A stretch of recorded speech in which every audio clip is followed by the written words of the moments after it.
Hello दोस्तों, आप लोगों का फिर से स्वागत है मेरे यूट्यूब चैनल महादेव पाठशाला पर, जहाँ ज्ञान है आसान, सीख है मज़ेदार और हर दिन है नई जानकारी का उत्सव।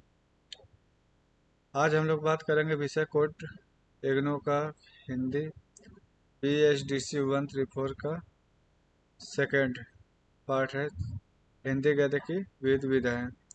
उसमें आपने साहित्य देखा था, साहित्य के बाद आपने नाटक भी देख लिया। अब हम लोग देखेंगे उसका अगला जो विधा है वो है उपन्यास। तो उपन्यास साहित्य की सबसे लोकप्रिय विधा है। आप में से कुछ लोगों ने अवश्य ही कोई न कोई उपन्यास पढ़ा होगा। उपन्यास पढ़ते समय ऐसा महसूस किया होगा कि जैसे आपकी अपनी ही बात कथा के माध्यम से कही जा रही हो। यानी कि हमें ऐसा फील होता है कि हम अपने बात कर रहे हैं, यानी कि ये कहानी हमसे कहीं न कहीं ज़्यादा जुड़ती है। आपने यह भी अनुभव किया होगा कि उपन्यास की कथा और पात्र आपके परिवेश के ही है। यानी कि हमारे दैनिक जीवन में जो भी घटनाएं घटित हो रही होती है, उपन्यास में उसी को हूबहू उतारा जाता है, तो हम उससे काफ़ी अच्छे से रिलेट कर पाते हैं। यही नहीं, आप उपन्यास के पात्रों के सुख दुख से भी प्रभावित भी होते हैं। ऐसा क्यों है? वास्तव में उपन्यास के माध्यम से लेखक मानव जीवन की तस्वीर को इस निपुणता से प्रस्तुत करता है कि हम उसमें डूब जाते हैं और उसमें वर्णित कथा हमें अपनी सी लगने लगती है। प्रेमचंद ने उपन्यास के बारे में अपना यह मत प्रकट किया है। मैं उपन्यास को मानव चरित्र का चित्र मात्र समझता हूँ। मानव चरित्र पर प्रकाश डालना और उसके रहस्य को खोलना ही उपन्यास का मूल तत्व है। यानी कि प्रेमचंद जी बोलते हैं कि जो उपन्यास है ना, वो मानव चरित्र का चित्र मात्र होता है और मानव चरित्र पर प्रकाश डालना और उसके रहस्य को खोलना उपन्यास का सबसे बड़ा उद्देश्य होता है। उपन्यास में जीवन का व्यापक चित्रण किया जा सकता है, अतः उसका आकार प्रायः बड़ा होता है। क्योंकि उपन्यास में पूरे जीवन का विस्तार से चित्रण किया जाता है, इसलिए इसका जो आकार होगा वो क्या होगा? बड़ा होगा। हिंदी में उपन्यास विधा का आरंभ भारतेंदु युग से पूर्व हो चुका था। आरंभ में हिंदी उपन्यास की शुरुआत अनुवादों के द्वारा हुई। बांग्ला, मराठी, अंग्रेजी आदि से अनुदित उपन्यास हिंदी पाठकों के सामने आए, फिर हिंदी में मौलिक उपन्यास लिखे जाने लगे। यानी कि सबसे पहले जो शुरुआत हुआ था ना, वो भारतेंदु युग से भी पहले हो चुका था। लेकिन पहले क्या होता था कि अनुवाद होता था, लिखा जाना तो बाद में शुरू हुआ। तो जैसे बांग्ला, मराठी, अंग्रेजी आदि से ये अनुवादित हुआ करते थे। काल विशेष की परिस्थितियां लेखक को भी प्रभावित करती हैं। हिंदी उपन्यास भी समय और परिस्थिति से प्रभावित होता रहा है और उपन्यास का वर्तमान रूप भी काल और परिस्थिति से प्रभावित होता है। यानी कि अगर आपको उपन्यास लिखना है तो आपको सिंपल सी बात है कि उस कालखंड में जाना होगा। जैसे अगर प्रेमचंद जी किसी सामाजिक बुराई को दिखा रहे हैं या किसी सामाजिक कहानी को दिखा रहे हैं, या मान लीजिए हम अंग्रेजों के समय की बात करेंगे तो उस समय हम दिखाएंगे कि हम 1947 की बात कर रहे हैं, तो उस समय वहाँ समाज की क्या स्थितियाँ रही होंगी। यानी कि हमें कालखंड और वहाँ का जो परिवेश है उन सबको दिखाना अनिवार्य है। हिंदी में आरंभ में तिलस्मी और अय्यारी के उपन्यास लिखे गए। तिलस्मी में जादू पर आधारित जो उपन्यास होते थे उसको कहा जाता है। तिलस्मी उपन्यासों में घटनाएं तिलस्म से पूर्ण रहती थी, अर्थात ऐसे उपन्यासों में इंद्रजाल, जादू, अद्भुत कारनामे, अलौकिक व्यापार और चमत्कार से पूर्ण घटनाएं होती थी। इस प्रकार के उपन्यासों में नायक वेश बदलकर विकट और विलक्षण कार्य करता था। जासूसी उपन्यास भी उसी प्रकार की घटनाओं से पूर्ण होते थे। जासूसी उपन्यास की खास बात यह होती है कि इसमें नायक जासूस होता है जिसका मुख्य कार्य किसी भेद का पता लगाना होता है। किसी हत्यारे का, किसी अपराधी का या किसी रहस्य का पता लगाता है। वह अद्भुत और साहसपूर्ण कारनामे करता है। बाद में हिंदी में ऐतिहासिक, सामाजिक, राजनीतिक और मनोवैज्ञानिक उपन्यास भी लिखे गए। इसके कहने का अर्थ यह है कि पहले जो आरंभ हुआ था वो तिलस्मी और अय्यारी के उपन्यास लिखे गए थे। यानी कि तिलस्मी में जादू से भरा हुआ इंद्रजाल या कोई अलौकिक व्यापार या चमत्कार जैसी जो घटनाएं होती थी ना, उसका प्रयोग उपन्यास में किया गया। लेकिन फिर बाद में क्या हुआ कि ऐतिहासिक, सामाजिक, राजनीतिक और मनोवैज्ञानिक पर आधारित उपन्यास भी लिखे जाने शुरू हो गए थे। तो उपन्यास के तत्व, यानी कि अगर आप कोई उपन्यास लिखने जा रहे हैं तो उस उपन्यास में क्या क्या चीजें होनी अनिवार्य है, हम अभी उस पर बात करने जा रहे हैं। वह कसौटी जिसके आधार पर किसी उपन्यास के गुण दोषों की परीक्षा की जाती है, तत्व कहलाता है। यानी कि ये एक आधार है कि हम इस ये चीज होगा तो हम उसे उपन्यास कहेंगे। इन तत्वों के आधार पर आप उपन्यासों का मूल्यांकन कर सकते हैं। उपन्यास के निम्नलिखित तत्व हैं। क्या है? कथा वस्तु है। दूसरा, चरित्र चित्रण होना चाहिए। परिवेश, देश या काल होने चाहिए। संरचना, शिल्प यानी कि भाषा शैली कैसी है। प्रतिपाद्य यानी कि वो जो उपन्यास है उसका मुख्य उद्देश्य क्या है। तो आइए हम सबसे पहले बात करते हैं कथा वस्तु। कथा वस्तु जो होती है ना, कथा वस्तु किसी भी उपन्यास की वो मूल घटना होती है जिसके इर्द गिर्द या जिस पर वो पूरी उपन्यास लिखी जाती है। हाँ, उस घटना का भी कुछ सहायक घटनाएं हो सकती हैं। तो वो जो सहायक घटनाएं होती है उससे प्रासंगिक कथाएं कहते हैं। जैसे आइए पहले थोड़ा सा विस्तार में समझते हैं। कथा वस्तु उपन्यास का मेरुदंड होता है। ये चीज समझ लीजिए कि कोई किसी भी उपन्यास को बनने के लिए उसमें कथा वस्तु का होना अनिवार्य है। विभिन्न महत्वपूर्ण घटनाओं का क्रमबद्ध, कलात्मक और किसी निश्चित उद्देश्य की पूर्ति हेतु किया गया संयोजन कथानक कहलाता है। यानी कि अगर उपन्यास लिखा जा रहा है तो उसमें कोई ना कोई उद्देश्य होगा, तो उस उद्देश्य की पूर्ति के लिए जो भी घटनाएं घटित हो रही होती है वो कथा वस्तु कहलाती है। लेकिन उस घटनाओं में भी एक ऐसी घटना होती है जो मेन होती है, और जो मेन घटना होती है उसी उसी को कथा वस्तु कहते हैं। और उस घटना को पूरा करने के लिए जो घटनाएं हो रही होती है वो पूरा घटनाएं होती हैं। प्रत्येक प्रकार के उपन्यास में कथा वस्तु अनिवार्य रूप से होती है। मैंने आपको ऑलरेडी बता दिया कि कथा वस्तु का होना अनिवार्य है। इसके बिना रचना की कल्पना ही नहीं की जा सकती, यानी कि इसके बिना उपन्यास बन ही नहीं सकता। प्रमुख कथा वस्तु अकेले नहीं आते, ये भी मैंने आपको बताया कि जो कथा वस्तु होती है वो अकेले नहीं आती, यानी कि जो घटनाएं होती हैं वो अकेले नहीं आती। बहुत सारी घटनाएं होंगी, लेकिन उन बहुत सारी घटनाओं में एक घटना ऐसी भी होगी जो मुख्य घटना होगी। तो जो मुख्य घटना होगी वो तो आपकी कथा वस्तु हो जाएगी, लेकिन उस घटना को पूरा करने के लिए और भी जो घटनाएं हुई हैं वो प्रासंगिक घटना हो जाती है। प्रत्येक प्रकार के उपन्यास में कथा वस्तु का होना अनिवार्य है। इसके बिना रचना की कल्पना नहीं की जा सकती। प्रमुख कथा वस्तु अकेले नहीं आती, इसके साथ कुछ सहयोगी कथाएं भी चलती है। रचना की मुख्य कथा वस्तु के साथ कुछ अन्य प्रासंगिक कथाओं का संयोजन भी रहता है। मैंने आपको बता दिया, मुख्य कथा को आधिकारिक कथा तथा सहायक कथाओं को प्रासंगिक कथा। यानी कि जो कथा वस्तु है या जो मुख्य घटना है उसको आधिकारिक घटना बोलते हैं, तथा जो उसकी सहायता के लिए घटनाएं हुई हैं वो प्रासंगिक घटना या प्रासंगिक कथा कहलाती है।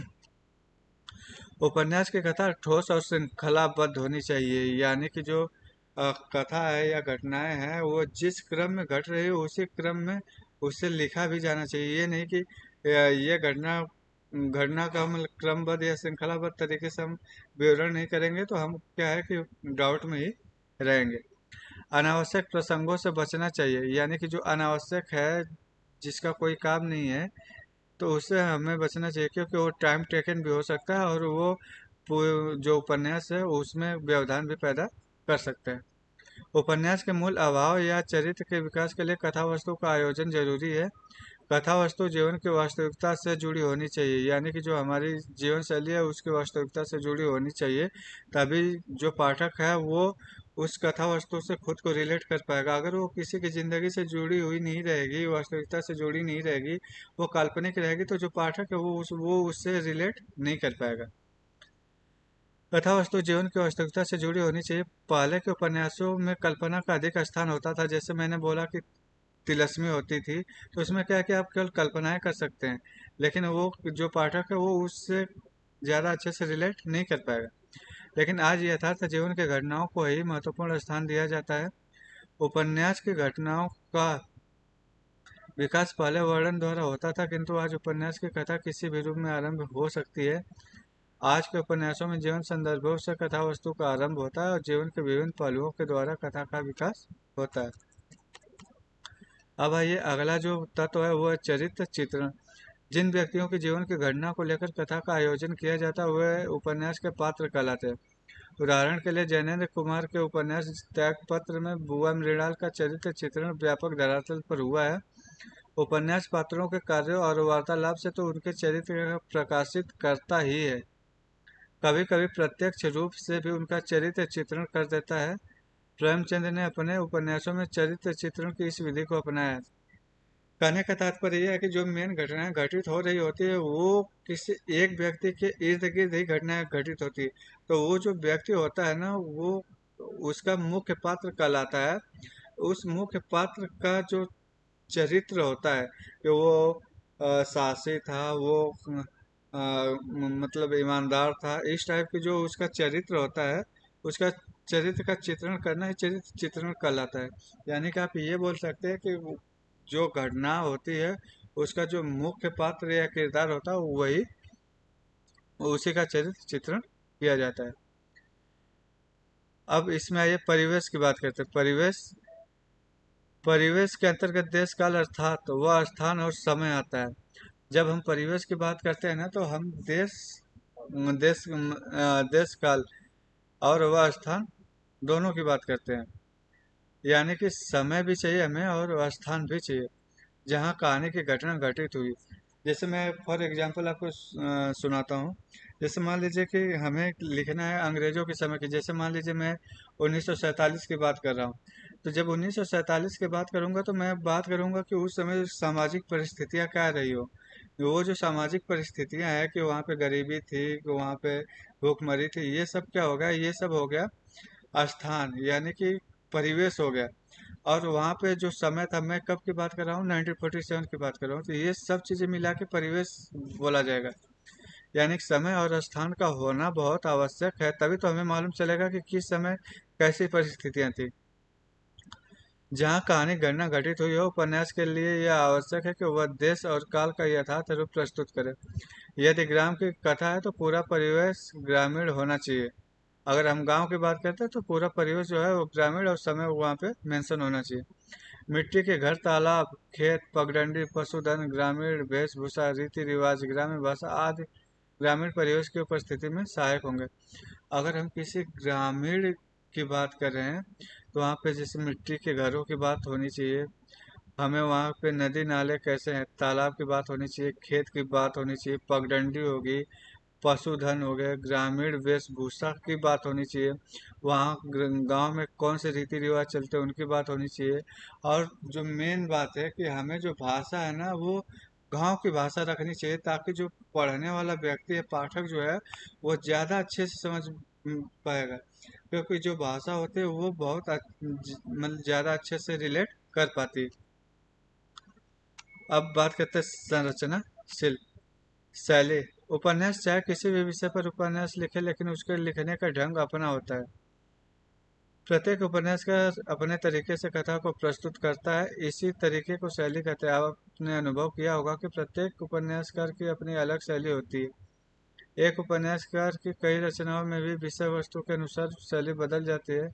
उपन्यासकार प्रत्यक्ष, परोक्ष, पत्र, डायरी, पूर्वदीप्ति आदि शैलियों का प्रयोग कर सकता है। इसके कहने का तात्पर्य यह है कि जो उपन्यासकार होते हैं वो अपने अपने तरीके से उपन्यास को लिखते हैं, तो वो जो लिखने का उनका ढंग होता है वही क्या कहलाता है, शैली कहलाता है। संवाद। उपन्यास के पात्र आपस में जो वार्तालाप करते हैं उन्हें हम संवाद कहते हैं। संवाद से उपन्यास की कथा आगे बढ़ती है तथा पात्रों के चरित्र पर प्रकाश भी पड़ता है। वार्तालाप के द्वारा पात्रों के विचार जाने जा सकते हैं। उपन्यास में पात्रों के अनुकूल संवादों का होना आवश्यक है, अन्यथा कथा में अस्वाभाविकता आ जाएगी।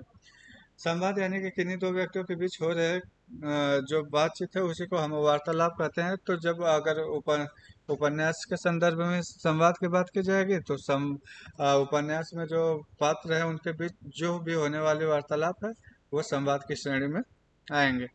तो उसमें भी जो इफेक्टिव वार्तालाप करेगा तो वो पात्र का जो चरित्र चित्रण कर पाएगा। भाषा। उपन्यासकार भाषा के माध्यम से रचना में सजीवता लाता है। सही भाषा के प्रयोग से पात्र सजीव और स्वाभाविक लगते हैं। यदि उपन्यासकार अपने विचार रख रहा हो तो उसकी अपनी भाषा होनी चाहिए, लेकिन पात्रों के संवादों की भाषा पात्रों की मनोस्थिति के अनुरूप होनी चाहिए। सफल उपन्यासकार प्राय सरल और बोलचाल की भाषा का प्रयोग करता है। कहने का मतलब ये है कि भाषा जो है ना, किसी भी, चाहे वो उपन्यास लिख रहे हो, कहानी लिख रहे हो, या कुछ भी लिख रहे हो, उसके लिए बहुत ज़्यादा इंपॉर्टेंट होता है। क्योंकि जैसे मान लीजिए, अगर मैं तमिलनाडु में रह के और मैं हिंदी भाषा में अगर उपन्यास लिखूंगा, तो क्या हिंदी ये तमिलनाडु वाले लोग समझ पाएंगे? नहीं समझ पाएंगे। तो जो हम मेरा उपन्यास है वो क्या है, फेल मार जाएगा। तो सबसे बड़ी बात ये है कि मैं जहाँ पे रह रहा हूँ और जहाँ की कहानी है, ये उसी भाषा में अगर हो तो वहाँ के लोग ज़्यादा अच्छे से उसे रिलेट कर पाएंगे और उसमें ज़्यादा अपनी दिलचस्पी दिखा पाएंगे। और एक सफल उपन्यासकार होने का सबसे बड़ी बात यह है कि जो भाषा हो वो सरल और बोलचाल की भाषा हो। अगर हम गांव के लिए लिख रहे हैं तो वो गांव जैसी भाषा हो, ताकि गांव के लोग उसे अच्छे से पढ़ पाए और समझ पाए, तभी आपकी जो उपन्यास है वो सफल मानी जाएगी। प्रतिपाद्य। किसी भी रचना के पीछे कोई न कोई उद्देश्य होता है। सफल उपन्यासकार वही होता है जो अपना उद्देश्य सहजता से पाठकों तक पहुंचा दे। गोदान उपन्यास लिखने के पीछे प्रेमचंद का क्या उद्देश्य था? वो गांव में पले थे। गांव में किसानों की आर्थिक दुर्दशा उन्होंने देखी थी। किसानों का शोषण कैसा होता है, ये सब उन्होंने देखा था। तो कृषक जीवन के यथार्थ रूप से प्रस्तुत करना तथा उनका शोषण को दिखाना उनका उद्देश्य था, जिसमें उन्हें पूर्ण सफलता मिली। यानी कि इसके कहने का तात्पर्य यह है कि प्रतिपाद्य का अर्थ होता है कि उद्देश्य। अगर आप कोई कहानी, कोई उपन्यास, या आप कोई नाटक लिख रहे होते हैं या प्रस्तुति कर रहे होते हैं, तो उसके पीछे कोई ना कोई आपका उद्देश्य होता है। आप सामाजिक संदेश देना चाह रहे हैं, या समाज में बुराई जो फैली हुई है उसका संदेश देना चाह रहे हैं, या आप ये चाह रहे हैं कि इससे समाज में जागरूकता फैले, या आप ये चाह रहे हैं कि आप अपने अंदर जो भावनाएं हैं उन्हें बाहर निकालना चाह रहे हैं, तो कोई ना कोई उद्देश्य जरूर होता है। या आप किसी को हंसाने के लिए कैसी बातें या उपन्यास लिख रहे हैं, तो ये जो भी चीजें हो रही होती है, कोई ना कोई उसका उद्देश्य है। तो प्रतिपाद्य का मतलब होता है उद्देश्य। तो उपन्यास में जो सबसे लास्ट होता है वो उद्देश्य होता है। आई होप कि आप लोगों को यह उपन्यास जो विधा है वो समझ में आई होगी। और समझ में आया हो तो मेरे यूट्यूब चैनल महादेव पाठशाला को लाइक करिए, सब्सक्राइब करिए और अपना प्यार मुझ पे बरसाते रहिए। आपको बहुत बहुत धन्यवाद इसे देखने के लिए।